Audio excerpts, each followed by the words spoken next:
go ahead and get started. I have a formal remarks, but we have a fairly small group, so if there's some topics you'd like me to get into a little bit further, perhaps we can dig into that at the end of the session. So I want to thank the organizers for inviting me to speak to you today. My name is Mark Stern. The title given to me was Law, Private Schools, and Civic Engagement. We have the Oxford comma, so we know how to parse that title. I will talk first about legal culture, then its interplay with schools, and I will end with 5 suggestions on how your school can engage at less risk. I've been a practicing attorney since 1996. I'm also privileged to serve on the Board of Regents of this institution, where actually this is the room we meet, in River Forest, and on the Board of Regents of Concordia Seminary, St. Louis. The views expressed today are mine and not those of either institution. Because this is a law-related presentation, I am not giving legal advice as to any particular matter. You are probably asking yourselves, why am I here if I am not giving you legal advice? Obviously, I am going to be talking about legal issues. It is helpful in here. Okay, I'll leave it on then, no worries. This simply means I am not acting as your lawyer or representing you in any particular matter. Specifically, it means we're not forming an attorney-client privilege, and nothing you tell me is going to be protected by privilege, so don't tell me anything you don't want disclosed. I hope you can bear with me, and I will not kill you with the law, or at least there will be some gospel afterward to restore you. When Christ speaks of lawyers in the New Testament, it generally tends to be in a negative context. But I prefer as my life verse Titus 3:13, which is the first example of the Apostle Paul urging a pastors to seek legal counsel. Bring Zenas the lawyer and Apollos on their journey diligently, that nothing be wanting unto them. Our congregation uses the Lutheran hymnal exclusively, and it includes the lawyer's hymn, number 459, Come my soul, thy suit prepare. Unfortunately, they changed the words in LSB, Come my soul with every care just doesn't speak to me in the same way. So, in all seriousness, changing words and changing the meaning of words is a good segue to what we are confronted with in today's culture. The groundwork for this has been laid with over a century of progressive education, which has undermined our societal ability to confess. This is most certainly true. We don't realize how much we need absolute truth and natural law until it's not there anymore. The culture is sick. This is obvious with pop culture, but it is also the case with the American legal culture. I graduated in 1996 from an elite law school. At that time, the concept of same-sex marriage was, at most, an idea on the extreme fringe, even in academia, and existed nowhere in the world. When I was in law school, people in the class may have disagreed over the scope of government, taxation, etc., but there was still a substantial consensus about civil liberties, i.e., free speech, freedom of the press, freedom of religion. Not anymore. You may have read in the paper Ronald Sullivan. He was the first black dean at Harvard Law School. He lost his job because his work as defense attorney for Harvey Weinstein allegedly made campus an unsafe place for women. As Sullivan wrote, quote, unchecked emotion has replaced thoughtful reasoning on campus. Feelings are no longer subjected to evidence, analysis, or empirical defense. Angry demands, rather than rigorous arguments, now appear to guide university policy. Harvard is one of the most elite law schools in the country, the University of Chicago of the East. Many of these students will become the judges of the next generation. What type of constitutional decisions will they render? Americans take pride justifiably in our Constitution. Attributed to Benjamin Franklin is the saying, we have a republic, quote, if you can keep it. Another founding father, our second president, John Adams, actually did say the following in a letter to the Massachusetts militia on October 11, 1798. While our country remains untainted with the principles and manners which are now producing desolation in so many parts of the world, while continues sincere and incapable of insidious and impious policy, we shall have the strongest reason to rejoice in the local destination assigned us by Providence. But should the people of America once become capable of that deep simulation towards one another and towards foreign nations, which assumes the language of justice and moderation, while it is practicing iniquity and extravagance and displays in the most captivating manner the charming pictures of candor and frankness and sincerity, while it is rioting and rapine and insolence, this country will be the most miserable habitation in the world. Because we have no government armed with power capable of contending with human passions unbridled by morality and religion. Avarice, ambition, and revenge or gallantry would break the strongest cord of our Constitution as a whale goes through a net. Our Constitution was made only for a moral and religious people. It is wholly inadequate to the government of any other. That's the famous quotation, but I think it's useful to get a little bit of the lead up to it. That is pretty prescient for 221 years ago. Adams recognized that the biggest risk to our liberty is the deterioration of the culture. The letter of the Constitution, or of any law, won't protect us without a popular and legal culture that supports it. We see that the removal of moral foundations, by design in progressive education, corrodes the civic enterprise. In place of moral foundations, there is a culture of rights, not absolute rights unalienably bestowed by our Creator, but ethereal new ones, constantly uncovered, like Bitcoin mined in a server farm. That's my contemporary reference for the day. I think progressive education, having taken away absolute truth, has left a horrible void and confusion that is filled only with the fear of the isms of the day in place of fear of God. The modern left seems so desperate to fight because these beliefs are held with all the fervor of religion. The ism of the day becomes the blasphemy against the Holy Ghost, the unpardonable sin which justifies any and every form of resistance. The ultimate effect of our God-given rights is the same. There is a need for total ideological domination. As Orwell taught us, if we can be forced to say that 2 + 2 = 5 or 2 + 2 = 3, we can be forced to say about anything. If you can make a child call a man a woman, you destroy the ability for free and rational thought. We may observe that rights, like matter, are neither created nor destroyed. If you create a right to have your cake baked or your flowers arranged, you take away someone else's right and choice not to perform those services. Life, liberty, and property, if properly defined, should allow peaceful coexistence.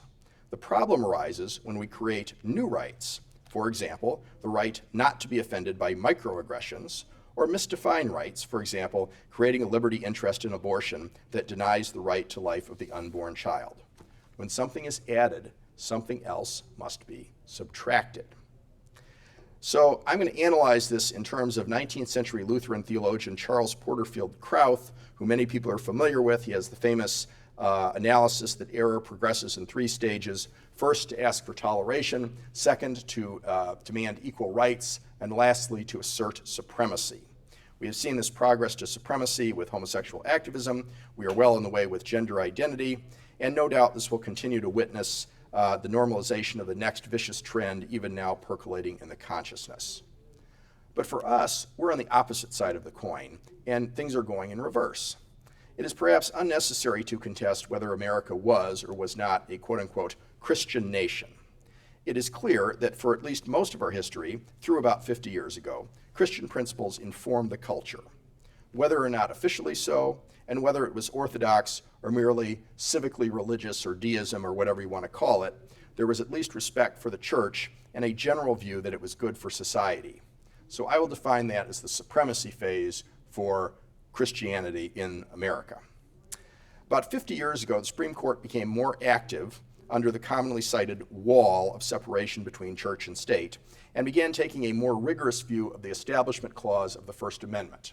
There are 2 equal parts of the First Amendment: free exercise of religion and Establishment Clause, and the outcome of a given court case depends very greatly on whether the assertion of the court is a free exercise, in which case the believers generally win, or it's an establishment of religion, in which case the believers generally lose.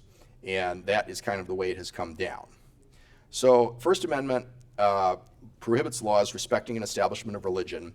That clause began to be much more rigorously interpreted. Litigation began to ensue over whether religious entities were being treated equally and fairly, or if they were being denied benefits just because they were religious. I'm calling that the equality phase, and that is what we have lived in for most of our lives. Groups such as the Alliance Defending Freedom have taken up this cause and have done an excellent job litigating to ensure equal footing for those of us who wish to enjoy that half of the First Amendment, the free exercise. I have to get a plug in here for the LCMS Free to Be Faithful campaign, which is culminating in the Lutheran Center for Religious Liberty, being established under leadership of Dr. Greg Seltz in Washington, D.C. It's focusing on issues of religious liberty, life, and marriage. You can look that up, check it out if you're ever out in D.C. I don't know if they yet have a permanent site for it, but that is one of the initiatives that the Synod has been working on. So a typical case we would see is one in which a clearly defined secular benefit is denied because the organization benefiting from it is religious. The most prominent example of this is a case involving our own Missouri Synod congregation, Trinity Lutheran Church in Columbia, Missouri. And they operate a preschool which is under the auspices of the congregation. It is not separately incorporated at this time. It is part of the church. Their enrollment was not limited to members of the congregation. The state of Missouri had a grant program that provided funds to buy recycled tire chips for playgrounds. The congregation applied for the grant, but they were denied approval even though they scored in the top group because there is a Missouri state constitutional provision that prohibits state aid to churches. This actually predates what so-called Blaine amendments. I don't know if people ever heard that term. In the mid-19th century, there was increasing nativism against the Roman Catholic immigrants that were coming over. And at that time, a lot of state legislators did not want the Roman Catholic parochial schools to flourish. Public education, of course, we all know the progressive ideal, Dewey, inculcating values. So they passed these amendments to prevent any sort of state aid. Well, this dates back to 1820 when Missouri became a state, so it's not part of that, but it's the same general spirit. So the state denied them the money, the congregation sued, and the congregation won in a 7-2 Supreme Court decision. The court held, among other things, that the state's policy expressly discriminates against otherwise eligible recipients by disqualifying them from a public benefit solely because of their religious character. Chief Justice Roberts' opinion concluded with this: the exclusion of Trinity Lutheran from a public benefit for which it is otherwise qualified solely because it is a church is odious to our Constitution all the same and cannot stand. So far, so good, right? Perhaps. The reader will notice the use of the word solely. Cases where religious groups are excluded on a bright line test solely because of their religious affiliation are fairly easy for the courts. Churches aren't denied public services such as fire protection because they're religious, but it's very easy to see how extraneous reasons can be added or made up. Consider carefully whether we want an equal place at the government trough, what hoops we are willing to jump through, and on what topics we are willing to compromise to get the money. Last month, Bethel Christian Academy in Maryland filed suit against the state of Maryland because Bethel was kicked out of Maryland's low-income school voucher program. According to the Baltimore Sun earlier this week, quote, Maryland's voucher program, begun in the 2016-17 school year, offers students a taxpayer-funded scholarship to attend a private school. Called Broadening Options and Opportunities for Students, or BOOST, the program's $7 million budget is enough to support more than 3,000 students. The scholarships go to low-income students who want to attend a school where the tuition is less than $14,000. After the first year of the program, the Boost Board learned that a Harford County religious school had what it called, this is the board, discriminatory language in its handbook and banned the use of vouchers at that school. It also launched a complete review of the handbook of all 176 participating schools. This should make us a little bit concerned. The board said 22 schools had questionable language in their guides. 9 of those schools were ruled ineligible. Another 10 schools were disqualified and required to refund payments they had already received from the state. Of those 10 schools, 6 revised the language in their handbook and were approved to participate, end quote. So, note that several schools who refused to change their handbooks were required to refund payments they'd already received. For a small school in financial exigency, this could be very ruinous. Even worse, some schools quickly surrendered their convictions. As we saw, they changed their handbook. Now, there's no evidence that Bethel has barred any students, nor taken any adverse action against any student as we would understand it. But from the state's point of view, merely affirming Christian beliefs in their handbook is enough. Will Bethel win this case? Maybe. I believe they're right, but I've always been cautious about voucher programs for exactly this reason. Anytime you have government money flowing, there will be strings. Interesting point about the Trinity Lutheran case. Why do they want the rubber chips? They were upgrading their playground, this came out in the dissent, as part of an effort to gain state certification for their preschool. So they wanted that, they applied, and that was where they got into dispute. It's very easy to get into the pot of state subsidies and watch as the heat is slowly turned up around us. My own congregation was recently looked at obtaining state recognition for our school. This is something that would enable us to qualify for Illinois' version of the scholarship program. So their state certification, state recognition, is a lower level. Now, not surprisingly, there are many arcane requirements. You have to certify that you comply with the Illinois Toxic Art Supplies in Schools Act. So no more lead-based finger paint. But there's also this, the Critical Health Problems in Comprehensive Health Education Act, i.e. sex education. I have not researched the law or the regulations, but I can most assuredly tell you that if there's nothing problematic in there right now, there will be soon. Now, I am not sure I want equality if it means towing the line of the Illinois State Board of Education who sets these regulations. Now, you can say, well, you could challenge the applicability of that particular statute and ask for a First Amendment exemption from something that you find objectionable. You certainly can do that. I will tell you that the record of challenging laws of general applicability that are not identifiably targeted to attack religious groups is mixed at best, and it's, do you really want to get into that? In my view, the best kind of equality arguments are those that don't require entanglement with the state. One model for this is Illinois' educational expense tax credit. Parents can deduct educational costs from their income taxes, whether they choose a public, private, or religious school. I think that is the best way to handle this type of thing. The parents are in charge, the state is not involved, and the state is not cutting checks to your school.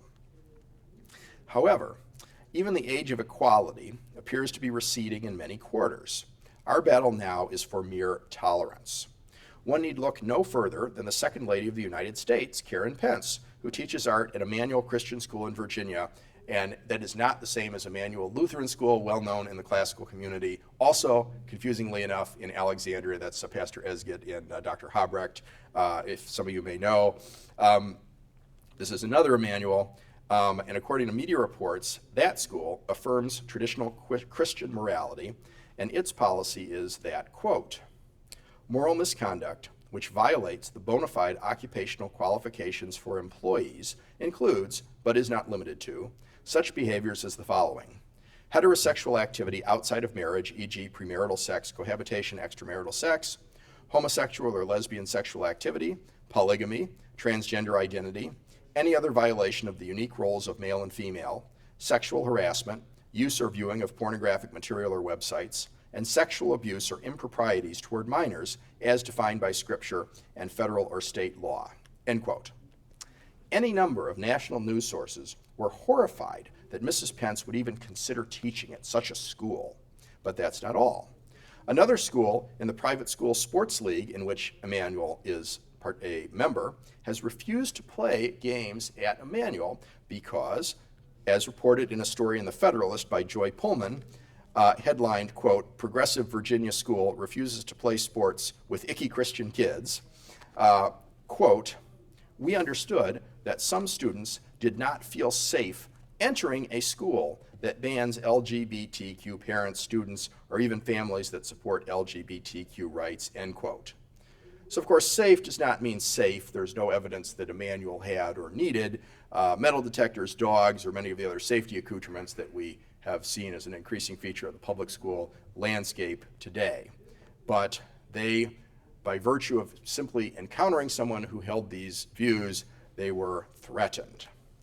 So this has been going on for a while. Chai Feldblum is former commissioner of the United States Equal Employment Opportunity Commission, appointed by President Obama, and she has written, in comparing the homosexual rights movement to the racial civil rights movement, the following, quote, we should similarly not tolerate private beliefs about sexual orientation and gender identity that adversely affect LGBT people, end quote. She also acknowledges that, in her view, the conflict between her version of sexual identity politics and religious liberty is a zero-sum game. They win, we lose. Read that again. We should not tolerate private beliefs.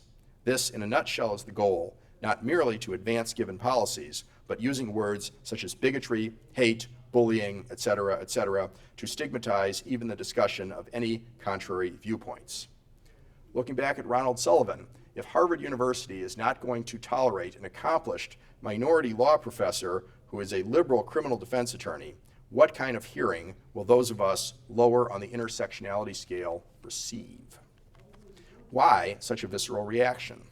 Tolerance is still allegedly a virtue, but actual tolerance or pluralism, not defending to the death your right to agree with me, only works from a foundation in which people are confident in their own beliefs. It doesn't hurt or offend me if people go around saying the world is flat. If one were to go onto the campus at Cal Berkeley or hundreds of other universities with a sandwich board to that effect, you might face ridicule, but it's unlikely you'd be physically attacked, scientifically false as it may be. Not so if you were to assert actual scientific truths, such as, for example, to quote Austin Powers, and when referring to an individual with Y chromosomes in every cell in his body, state, "That's a man, baby." So, or put up tiny crosses or any one of a number of other things dealing with Christian doctrine.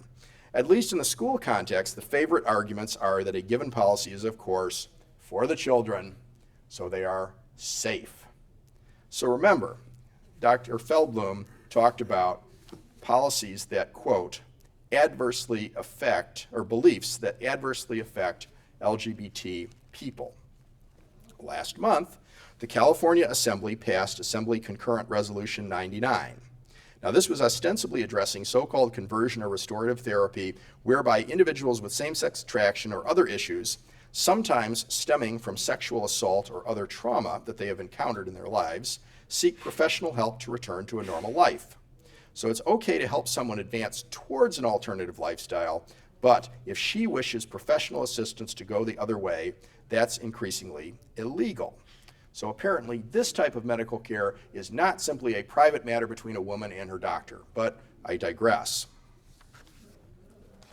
It is certainly possible that improper medical treatment, say administering cancer-causing hormones or surgically mutilating children, could cause serious harm to minors. But ACR 99 includes the following statements, quote, "The stigma associated with being LGBTQ, often created by groups in society, including therapists and religious groups, has caused disproportionately high rates of suicide, attempted suicide, depression, rejection, and isolation amongst LGBTQ and questioning individuals. The state of California has a compelling interest in protecting the physical and psychological well-being of minors, including LGBTQ youth, and in protecting its minors against exposure to serious harms caused by family rejection and attempts to change sexual orientation or gender identity. In addressing the stigma often associated with persons who identify as LGBTQ, we call on the people of California, especially its counselors, pastors, religious workers, educators, and legislators, and the institutions of California with great moral influence, especially its churches, universities, colleges, and other schools, counseling centers, activist groups, and religious centers to model equitable treatment of all people of the state," end quote. That is quite remarkable. Stigma, holding, not in the sense of Roman Catholic, you're showing bleeding, but holding feelings and opinions is the same as actually harming someone. The state has a compelling interest, which is a constitutional verbiage in terms of you have to have a compelling interest to infringe certain constitutional rights. They find the state has a compelling interest in protecting children from such stigma as family rejection. So the California Assembly believes it has the right, nay the obligation, to call upon churches, and they don't mention mosques here for whatever reason, to model equitable treatment. So goes California, so goes the nation. Again, we start with, well, you don't want to harm people. People think, well, you don't want to punch somebody in the face. Well, no, harm is opinion, your feelings. Anti-bullying is another concept used to shut down debate. Who wants to defend a bully? The irony that the biggest bullies are in the secular left is lost upon the proponents. So, this is an overview of the culture into which steps the classical independent school. What kind of civic engagement is possible, is advisable? So, for me, the foundational question is this. We saw that Ross Perot, former presidential candidate, recently passed away. I am dating myself a little bit, but if you'll recall, in his first presidential campaign, his running mate was retired Admiral James Stockdale. Admiral Stockdale was a Congressional Medal of Honor representative, Vietnam prisoner of war, by all accounts, a very heroic individual. However, he became known for his opening line at the vice presidential debate. Who am I? Why am I here? So that is the question your school has to answer, the Stockdale question, to determine how you wish to engage. And there's different views on this. Are you a mission? Some view schools as an evangelistic outreach model. They try to reach the unchurched, the more the better. By marketing to all comers and providing a service in a Christian way, perhaps some will come to hear the gospel. It is possible to run a school that way. Some of our Concordia universities think that is their mission. These institutions will try to stay in the equality mode, picking up such neutral state benefits as they still can. Some will even try to emulate government schools to the point of insisting upon state-certified teachers and even adopting Common Core. Why, I don't know. The LCMS always follows the latest trends. It's just we do so 20 years after they've become passé. I am not sure there's a great deal of evidence of success of this, but I do not discount the possibility. Now, of course, a school is an awfully expensive way to do evangelism, and it is not ultimately a word and sacrament ministry. But there is no denying there is value in being, you will reach somebody. Others want to use the school as a profit center to subsidize other endeavors of the congregation. We see this sometimes with preschools. It's promoted as a feeder. It's promoted as a revenue source. It could pay rent and offset the cost of if you have a vacant school building. There are congregations I know that do this. If you do this, you will attract those who are buying a service with a corresponding customer mentality. Reliance on customers can be just as problematic as reliance on government money. Also, commerce receives much less First Amendment protection. If your operation looks just like a secular for-profit equivalent, do not be surprised if the same regulations are applied to you. I know in the early childhood area in particular, there's a tremendous amount of regulation, and if you are basically operating on the same plane as a secular daycare center, first of all, from simply a marketing standpoint, do you turn anybody away? And you're going to get entangled with that. So just words of caution. I am not an expert on that area, so I'm not going to delve into that too deeply. I'm going to talk about a third category of school. Are you here to serve your own? I'm going to focus the remainder of my remarks on the independent classical school that exists as a community of parents and teachers dedicated to ensuring that their own children learn what is beautiful, good, and true, not turning away others who wish the same, but keeping the main thing, and working with people who know what we have, who value it, who want it, and who appreciate it, and hopefully are willing to support it financially. So how do you exist then in what I would call the tolerance mode, operating with the least interference possible? So I'm going to give you 5 recommendations, and after this we can talk a little bit more and maybe dig into specific questions that you may have in your specific context. My first recommendation deals with structure. Legal liability is always a huge concern in any endeavor dealing with children. There is a corresponding desire to have a separately incorporated entity to shield your church from liability. I recommend that you do not do that. I would buy liability insurance instead. Here's why. Every private school that is separately incorporated and that wants tax-exempt status, which is most of them, has to obtain 501c3 status and complete Schedule B on IRS Form 1023. If you've formed a new school and gone through that as a separate body, you know what I'm talking about. It's quite an involved endeavor. And on Schedule B, you have to say the following. We are non-discriminatory. We publicize notice of our non-discrimination policy on our website and our student handbook, and so on and so forth. So I suspect that everybody who's here is non-discriminatory as that is currently understood, meaning you admit students of all races. However, that can change. This arose because of Bob Jones University, which is a school in South Carolina. At one time, they had various racially restrictive policies based on their particular religious beliefs. Their tax-exempt status was challenged at the end of the 1960s. There were attempts in Congress to pass a law to say that you could not have tax-exempt status. Well, that's not what the statute said then. It's not what the statute says now. It says if you are organized for educational purposes, you are exempt. The IRS said initially, well, they're organized for educational purposes. There's no doubt they're running a school, so we're not going to dig further into it. Well, that changed. In the middle of the lawsuit, the IRS reversed their position, and by administrative act, by simply publishing a regulation in the Federal Register, they stated that now you are only an educational institution if you affirm that you are racially non-discriminatory. So there was no law change, it was simply an administrative act. So it does not take too much of a leap of the imagination to see that in today's climate, a new administration could very easily, by executive order, redefine discrimination to cover all the letters of the alphabet. And of course, non-discrimination is not going to mean non-discrimination, it's going to mean affirming. On the other hand, if your school is fully integrated with your congregation, you don't need to file anything with the IRS. Churches do not file tax returns, they do not have to get 501c3 status, they are simply exempt. You don't have to deal with the IRS at all. The same principle applies to state tax exemptions for income taxes, sales taxes, property tax exemptions for your building, and other things sometimes like zoning, unemployment, historic preservation, et cetera, things that may have church exemptions. Anytime you get outside the church as an entity, you have a separate body that has to demonstrate its eligibility for all those things, and that can become much more involved.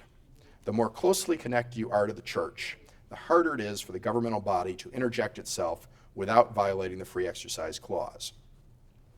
My second recommendation deals with policies. Limit them.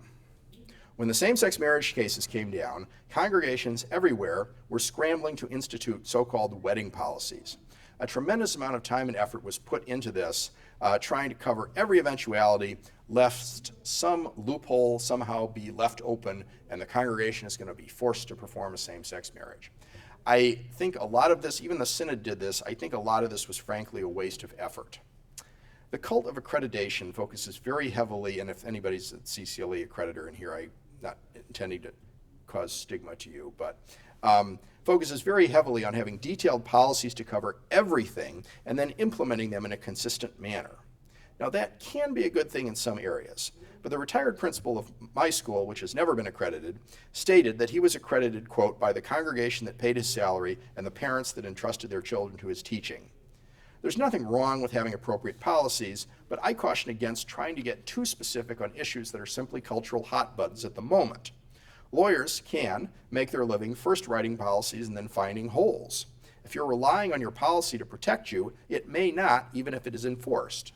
But worse, if you have this policy and then you don't enforce it consistently or you forget about it but it's in writing, the situation may be worse than having no policy at all because now you've laid something out on paper and you violated your own rules. That can sometimes be a way to accuse you of discrimination. Now, the people that wanted a wedding policy, I recommended something like the following. I don't know that you want to talk about men, women, gay marriage, polygamy, or anything else. That tends to focus on the negative. I prefer what I would call a more evangelical approach, or even for PR purposes, like this. Quote, no services or ceremonies may be performed unless officiated solely by ordained members of the Synod. The pastor must review the form and content of all such services or ceremonies in advance to confirm they are in accordance with Holy Scripture and the confessions and doctrinal positions of the Synod. Facilities are available only to members of the congregation, period. That is 3 relatively short sentences which says it's up to the pastor to determine what our theology and doctrine say. If you do that, no secular court can question your pastor's determination of what is or is not consistent with the Lutheran confessions. That is a core First Amendment principle. Incidentally, that's why this university no longer owns that church-like building over there that you may have seen as you drove into the parking lot. There was a famous case about that on this very issue, and the ruling was secular courts can't determine what your doctrine is. If you do that, you give a lot of leeway You're going to have to apply it. But the answer is much like a communion policy: go talk to the pastor. If you do that, or talk to the principal, talk to whoever is running the school, you're not putting this out there. This ties into my third recommendation, which is to shun unnecessary publicity. That, in fact, used to be one of the canons of legal ethics until the Supreme Court struck it down. Do advertise your school. Do promote your academic programs. But don't feel that every possible theological position must be posted on the internet for anyone with an axe to grind to screenshot and retweet. Look at Mrs. Pence's school. They have the right to their confessions. I don't disagree with them. Was it absolutely necessary for them to put all that stuff in a format where it could be captured by the news media and used as a cudgel? I'm not saying to be dishonest, but you may be better off explaining to parents one-on-one, as I mentioned, what the expectations are rather than shouting them from the rooftops. I hate to make a recommendation that people deplatform themselves on issues of conscience. It is your absolute right to say what your position is. And that is one of the goals of the left, is if you can't win the argument, you shut down the debate. But that can become a distraction to your school in the public arena. And what counts is what is taught in the classroom, not what is posted on the internet for those on the outside to attack. Psalm 84 says, quote, "A day in thy courts is better than 1,000. No, you don't probably want litigation. Do not unnecessarily make yourself a test case, however right you may be. We should pick our battles and don't seek out problems we can avoid." The school is, as I said, not a church. It's not ultimately the means that Christ used to proclaim the gospel on earth. That is the church. The school can be very related to it, but it's up to you. If you are in an area where you're comfortable, or if you don't have a problem with confrontation, have at it. But if your goal is to operate a school efficiently and with the minimum of disruption, perhaps you may want to step back a bit. My fourth recommendation is the golden rule, which is, of course, he who has the gold makes the rules. As I already mentioned, getting in line under the equality paradigm for government benefits is always tempting. It can also be viewed as almost necessary. Sometimes our own local lower income families really want the assistance that can be obtained by participating. Many, if not most schools, operate under significant financial stress. However, money never comes without strings. And likewise, once you get on the radar of a bureaucracy, it can be hard to get off. Our school serves a hot lunch from our church kitchen once a week. We do not have a cafeteria-style operation. However, we once had a visit from Cook County Department of Public Health on a Friday when we were serving. As a result, forever after, we've had to have our church secretary trained in food handling and sanitation, pass the course, and maintain that certification. We're on the radar. My fifth recommendation is this: if you have to fight, fight. I am not calling on schools to roll over or to voluntarily surrender or retreat from our fundamental constitutional rights to the free exercise of religion. Use the resources that are available. Contact your district or the synod or the Alliance Defending Freedom. Do not be ashamed of your faith, but be savvy, though, in what battles you choose to pick and how you attempt to portray them. Recognize the way the culture works, the way the media works, the way feigned public outrage works. As with the wedding policy, if you're simply known as "we don't do this, that's the way you're going to be portrayed. If it's "we want the opportunity to talk with you about the gospel of Jesus Christ," that's a much more positive message that you may be able to have. As I said, one reason I've been critical of many of these policies, they tend to focus on what we prohibit. It tends to be primarily on issues of human sexuality, because that is, of course, the battle we're fighting right now, but there's a lot more to it than that. Those policies are completely correct, and we have a valid reason to anathematize things that are contrary to God's word. But from a media standpoint, again, how much easier to say, "We welcome everyone to talk to our pastor." So I want to thank you for coming. I hope you will take the time to explore Concordia while you're here. We have taken the lead in bringing classical education back into the fold in the Concordia system. We want to be the Lutheran Concordia. We look forward to welcoming our new president, Dr. Russell Dawn, next month. We need your support, and we need your students who are wanting to learn in an intentionally Lutheran environment. So since we are a small group, we've got probably 15, 20 minutes, and I thought I would open it up. If you have any specific issues that you have questions about, either in your context or just in general, I'm happy to try to respond to those, and fire away. Yes? As far as being integrated into the congregation, would you call it integrated if a school is like registered with the state as the congregation, but doing business as a different name? That would still be integrated. I mean, we have, from personal experience, my congregation is probably unlike many in the Synod anymore. We have a completely unified budget. We have no demarcation at all. As far as having a DBA name, as far as being registered with the state, I think that would not separate you from the congregation. I'm talking about a separately incorporated legal entity that has to get 501c3. Interestingly, the state of Illinois takes the position that in order for you to be a recognized school, your entity has to be a not-for-profit corporation. Now, a church can be. We're not. We're a religious corporation, which is a separate statute. So we would actually have had to reincorporate the congregation if we wanted to be recognized, among other things. So there's a lot to it. And obviously, I'm licensed in Illinois. I can't necessarily speak to different states, but I think the general rule is if it is the same corporate umbrella, even if you have separate bank accounts or even separate budgets, separate funds, as long as you're not creating a separate legal entity with a separate tax number. What about associations? Well, you can't get away from that because that's the classic example. Concordia here, we're not a church. We could and probably should fall under the group exemption in the Missouri Synod and not file separate tax returns, but that decision was made a long time ago, so we're totally separate. So we would have a lesser level of protection. If you're an association school as a group of congregations that's separately incorporated, you're going to be subject to that. Now, there's kind of an intermediate status. If you're an entity that's a so-called supporting organization, which means that you are under the complete control of a church or a group of churches, you're going to have a little bit higher standing than simply, we're generic, John Calvin classical school that's not affiliated with any church. You could, in theory, run the association school as part of one of the congregations and then not have it separate. Obviously, that's going to be pretty tricky because, association dynamics, I've never been in one, but my just understanding of it is there's already a lot of politics and a lot of tension there, and that would probably be politically impossible to do.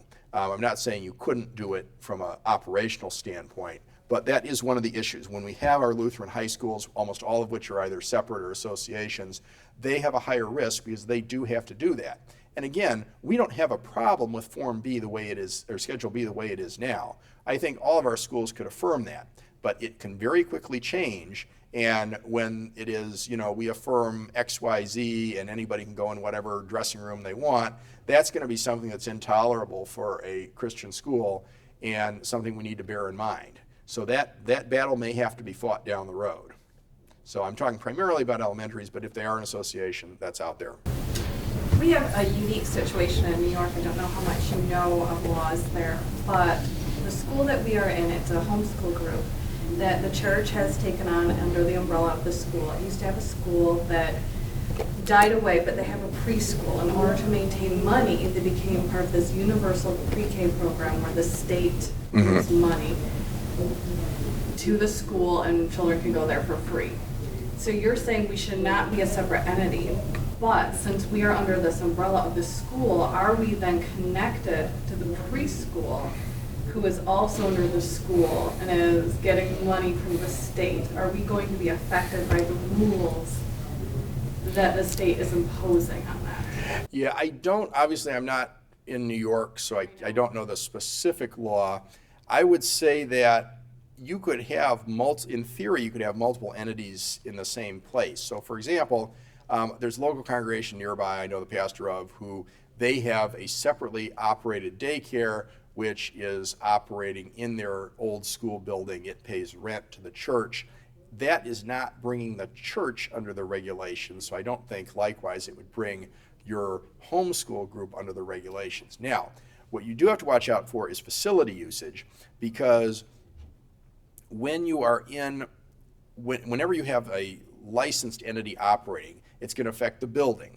You're going to have obviously fire code, life safety, ADA perhaps, that's one of the things out there, asbestos, hazmat, and what happens if there is something that comes down with the licensed entity that's using the building? It's not going to be you, but they're going to say you have to have an all-gender restroom. Well, I mean, we got single-stall bathrooms, so whether it has the stupid sign on it or not, what difference does it make? I don't think the ladies like it very much, just in the nature of biology. But you could live with that. But there could be something else. You could, and for preschoolers, not so much of an issue. If you were talking about a high school, that could become much more problematic. But when you have any type of government sanctioned entity, it will have an impact on your building. We could not, our building is not ADA. We're grandfathered, or we would be if we were subject to it, because the building was built in 1953. But if we did that, if we went down that route, we're going to have to bring the entire facility up to whatever the code is, and so that will impact you indirectly, if not directly, I think. A clarifying question about Emmanuel Christian School. You read us what they had in their handbook regarding marriage and gender issues. So how does that work then? If there is a student in your school or a family who is operating contrary to those guidelines, does it have to be overtly impacting your school? Or well, that's really up to the school as far as what it defines as the expectations. And it's very tough. I mean, even with quote-unquote traditional families, there you have issues with divorce, with cohabitation, with everything else that's casting, the heterosexual have done plenty to mess up God's design for marriage just as well as anybody else has. There's an infinite variety of situations. That's one reason why having a policy is not necessarily helpful, because you can't assume everything, and you may need to have pastoral discretion, pastoral care, and decide what is this particular situation. I mean, are you a believer in don't ask, don't tell? I think most Lutherans are not going to be looking after secret sins because that's contrary to our confessions, but if it's becoming a disruptive issue, if you have, the cohabiting parent coming into the picnics and whatever, or it's causing questions and issues with the kids, then maybe you have to deal with it. I don't think that's really it can become a legal issue, but I think you have to decide how to deal with that on a case-by-case basis in your context. What Emmanuel had, the language I quoted was from actually their employee policy. So the media was horrified that there wasn't a law that prohibited religious-based organizations from having these kind of policies. And they, obviously, what the teacher's doing is probably much more of a public witness of your school than necessarily what the parents are doing, and might be dealt with differently. But that's a philosophical question as to what standard, quote unquote. And obviously the evangelicals or more pietistic traditions are going to have a much different view of this than we would as Lutherans in terms of what, holiness, sanctification, simul justus et peccator, that kind of thing. But Emmanuel had sort of a code of conduct, kind of like a Wheaton College. You can't drink, you can't dance, you can't do all this stuff. And they held that out for at least their employees. And they also said it's not clear to me if it was applied to the parents or the families or not. But is that necessary? Can you really spell that out in writing? The reason for my question is Michigan has a new attorney general. Yes. And she's already beginning to close some of the Christian adoption yes. centers. Mm-hmm. And our pastor's very involved in state politics, so it's just a matter of time before we'll be approached by a homosexual family. And so I don't know what all that means. We're trying to think beforehand what all that means, and so the legal question arises, what even can we do? So I guess that's more than one. Yeah, I think you have to think about it sort of philosophically in terms of what does it do to your confession, and what does it do to your witness and your ambiance? Now, for example, Well, it's certainly Yeah. setting to our other families. It creates ripples in our Yeah. school community, so. well, again, what is the value proposition, not from dollars and cents, but what is your value proposition as a school? I would try to, well, okay, fair enough. It's going to depend on your context. I mean, we're a university here at Concordia. We affirm biblical understandings of sexuality. We do not have, as some of the Concordias do, clubs promoting people on the basis of sexual identity. Do we have students here who have same-sex attraction who may act on it? Probably, almost certainly. We don't ask that question. We don't delve into it. We don't tell people they can or can't. Now, this is, of course, in a university. Well, we don't allow any type of, on campus, heterosexual, homosexual, whatever, cohabitation, no. But we don't police that, and we don't say you can't come here. I mean, anybody, in a sense, everybody is welcome. We have our beliefs. We're going to teach what our beliefs are. So it is kind of a matter of whether it's Yeah. overt. Well, I can't tell you what you want for your school. In our context, we have determined that at a college level, it's not as big of a deal in the sense that the fact that the student is here, is that going to say Concordia is promoting it? I don't think so. Now, if you're a small school, if the 2 dads or the 3 dads or whatever they're going to have come in and say, we're here for the picnic, is the kindergartner going to go home and say, what the heck is going on? That's something to think about. That's a justifiable argument to say we're not going to do this. But it's going to be an individual decision for your congregation, and every congregation is going to approach that differently in terms of what we can and can't have. Legally, what would be your suggestion and advice? I would talk to the parents. I would have the pastor talk to the parents and say, where are you? What are you doing? You can, the missional argument is that it's not the child's fault. This is an opportunity to expose the child to the truth of the gospel, and we should love and serve the child, even if now is the child baptized? Things of that nature might be asked. I mean, if they don't want to baptize the child, you say, well, why are you here? Maybe that's the first question I would ask those parents is, what do you want from our school? This is who we are. This is what we teach. We teach, that marriage is God's life designed for a man and a woman. And then you say, well, we recognize you're in your situation. Why are you here? And are you comfortable because we're going to teach your child that God intended for you to have a mother and a father, and maybe you don't have one or something like that. And of course, that goes for divorce too. But, maybe that's the way to go about it initially. If they're very adamant and they say, well, we want to be here, it's up to you as far as whether you say that's an absolute prohibition or whether you say we're going to let you here as long as you're consistent with, you don't disrupt our operations consistent with our doctrine. That's maybe the way I would approach it, but that's a personal opinion. That's not a legal opinion. Can they close you down if you say no? I don't think so. You may get some bad press out of it. I mean, obviously there are testers out there. Why is a random baker getting sued 3 times for a cake? I mean, I can go to Jewel and have anything printed on the cake that I want. It's about coercion, and that is why marriage turned out to be, if you go back 50 years to radical feminism, homosexuality, marriage was patriarchal. We didn't want anything to do with that. All of a sudden they figured out if we can get this, because marital status is protected in civil rights laws, if we can get this in, we can get anything else we want, and that's actually what happened. So there was not, 40 years ago, a desire for homosexuals to adopt the institution of marriage. They didn't see anything relevant in that to them, but it became very relevant once it became a litigation strategy. So that is, can you get sued? Yes. Will you have to shut down? Hopefully not. I don't know. It depends. Do you have business sponsors? I mean, any of the ways that somebody's going to go after you, everything you see with society, boycotts, threats, social media attacks, that will all happen. So the 5 points I laid out are ways to possibly minimize the risk of that. But it can't be totally ignored. And the 5th point is, of course, at some point you're going to have to draw the line and say, we can go no further. And we will contest this, even if it means sacrificing the school, because we have fundamental beliefs.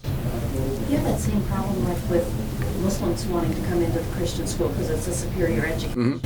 And we're in Houston and we face that. And our pastor sits down with them and says, this is what we teach, this is what we preach, we have chapel every day. And the parents theoretically think that, yeah, sure. And most of them withdraw their child within a year because Well, if you and, parent handbook that says all that they have to sign, that they've read the book and they understand where. Yeah, and I think you do that consistently. I mean, it's the same thing if you have an evangelical coming in who doesn't believe in baptismal regeneration or the real presence or anything else. Well, this is what we're going to teach. Now, they can ask questions about it. We'll explain to you what the doctrine is. If you're going to, you can go home and teach them that, it's bread and grape juice just like Jesus used, and, that's fine. Now, if they start coming in here disrupting the service and being aggressive in promoting that, you're not going to be here because we're teaching what we believe. But if they can coexist, then maybe you let them coexist. Oh, we have class, a Lutheran class. So I mean, but when you hit the transgender situation, then you have lying going on, and then it's complicated. Well, it's a false witness. There's scriptural issues. And your handbook has the protections or doesn't. Like if someone were to, if you were to say, this is disruptive for our community, whether it's whatever the issue is, and then they were to sue you, is there anything you can put into place that would be helpful legally, or are you just going to have to go fight the good fight?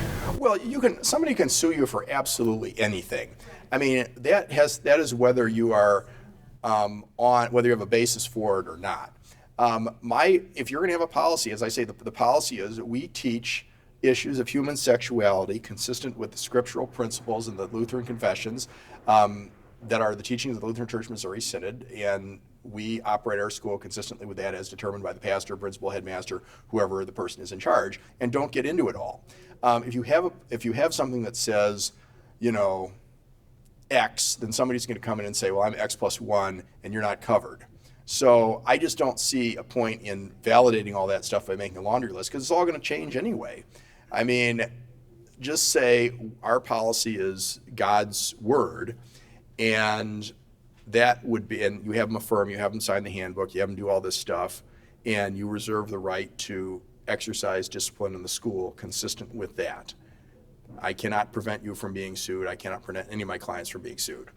You mentioned liability insurance. Yeah. Can you describe what would be appropriate for a school in a parochial school? Well, I would talk to your insurance agent. I mean, the big issue is abuse or accidents. The kid falls down the stairs and hits his head, and you get sued for $1 million if you're and this is this is legitimate risk. If it's the church and the school all together, then guess what? They get $1 million judgment. They have a judgment. They have a lien on your church building. That could shut you down. Absolutely could. That's why you have insurance to defend you. So, I'm not an insurance agent, so I can't give you specifics on it. You should make sure you've got workers' comp, make sure you've got liability insurance. You may want some kind of cyber insurance.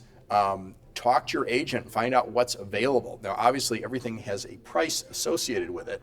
But if you are operating a unitary institution, church and school, all the assets of the entire church. So you have an endowment fund with $1 million in it. Well, guess what? That's an asset of the church that is potentially subject to a judgment. So it is not without risk that you have an integrated system. That's why people do separately incorporate schools, to keep the assets separate. Now, an alternative would be to separately incorporate the endowment fund and have that be a supporting institution, so you take the money off in that situation. If you had this big pot of cash, a problem not facing all that many congregations, you could put that off site, and then you've got the school and the church, and then the endowment fund is paying the money into the school every year or whatever, every quarter, every month, but it's separately incorporated, and it says that it could go somewhere else if something happens, and you would have separate. Of course, when you separate, you then get the issue of, is it really under the control of? What if you have a faction that wants to do this? I mean, none of these situations are perfect, but there are ways to deal with risk management. But yeah, I would talk to your insurance agent. you know, they're going to have a lot of help for you. You're going to have, you know, maybe help you with background checks for your staff, help you with, you know, best practices for dealing with situations, employment matters if you have especially non-Lutheran staff. Make sure you understand what's going on there and make sure you understand what those people are doing.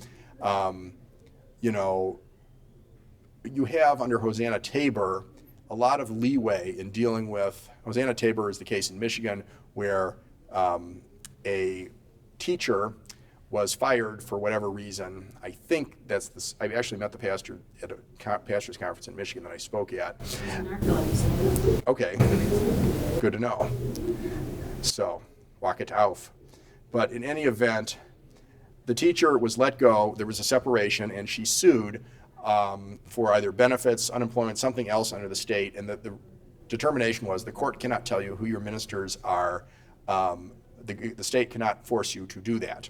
If you have employees such as janitors, or if you have hourly workers at a daycare, are you making them enough of ministers to qualify for that?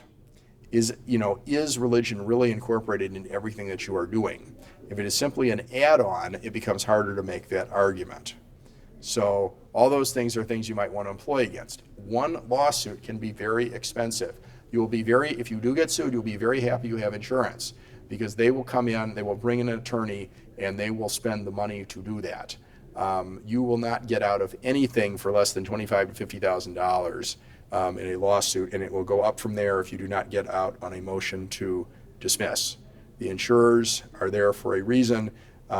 Since we have determined at the time of Lutheran Brotherhood, et cetera, that it's moral to have insurance, go for it. So anything, we're almost done. Anything, yes. Thank you for encouraging Dr. Korchak to establish a program that will bring us classical teachers. I'm a school board member, and it's hard finding teachers right now. We're robbing Peter to pay Paul. We need more classical students. Yeah, I thank you for that. We are very excited about that program. I will tell you, we face the same issues that I've been talking about here. We graduate many state certified teachers. If you want to be a music instructor, do you have an idea how many hours you will have to complete here? It's like 160. You are halfway to a master's degree by the time you get done with a bachelor's. You literally cannot get through in 5 years because the state of Illinois piles on more and more stuff that, editorial comment, is unnecessary and unhelpful. It's not necessarily immoral, maybe some of it may become so, but it's very difficult, it's expensive and time consuming to get these state certified teachers. And every student in Chicago that isn't reading at grade level has been taught by a state certified teacher. Is that the teacher's fault? Not necessarily, but it's not a magic bullet either. So the classical teacher program will allow students who want pedagogical knowledge without jumping through all the hoops, who want to teach at a private school or a non-state certified school to do that. We need students to come in. So if you know high school kids that are interested in this, please encourage them to look into this program. It's sort of a word of mouth thing. We don't have a huge marketing budget to push this out there, but we'd like to get it around. We're an institution to serve the church. We hope this will be a way to do that. And I appreciate your comments and I appreciate everybody coming today. So nice to meet you all, and that is it. Thank you. Dr. Tallman, welcome.